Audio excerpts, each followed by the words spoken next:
देखिए कैसे खेसारी लाल यादव के गाना पे आज मस्ती हो रहा है यहाँ पे, आप देख सकते हैं। और ये सपना चौहान जी रिहर्सल कर रहे हैं अभी। जब से गलिया पर निकलल बा दाना गोरी लागेलू हो रहा के चाना, यही गाना पे आज रिहर्सल हो रहा है। और देखिए खेसारी भैया कैसे बैठे हैं, खूब मस्ती ले रहे हैं। और ये बहुत ही अच्छा एक्ट्रेस हैं सपना जी, देखिए कितना अच्छा डांस कर रहे हैं। स्टेप बाय स्टेप बहुत अच्छा लग रहा है हमें देखने में। और आप लोग भी देखिए कैसे डांस कर रहे हैं, बहुत अच्छा।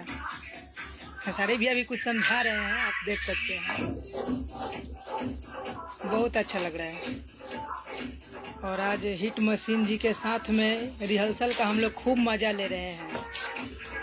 और देखिए बहुत अच्छा लग रहा है, भैया भी साथ में, खेसारी भैया भी।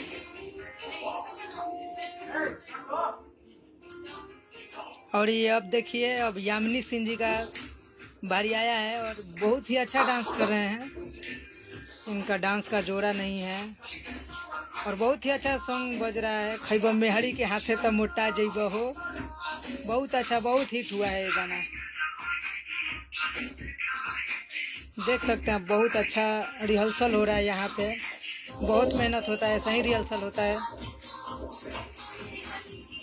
और ये देखिए कैसे यामिनी सिंह जी दौड़ के आई। और आज देखिए यामिनी सिंह जी का दौड़ते हुए ठुमका बहुत जबरदस्त, एक नंबर का एंजॉय भी हो रहा है और रिहर्सल भी हो रहा है। और यामिनी सिंह को तो आप जानते ही हैं, बहुत ही अच्छा डांसर और एक्ट्रेस भी हैं।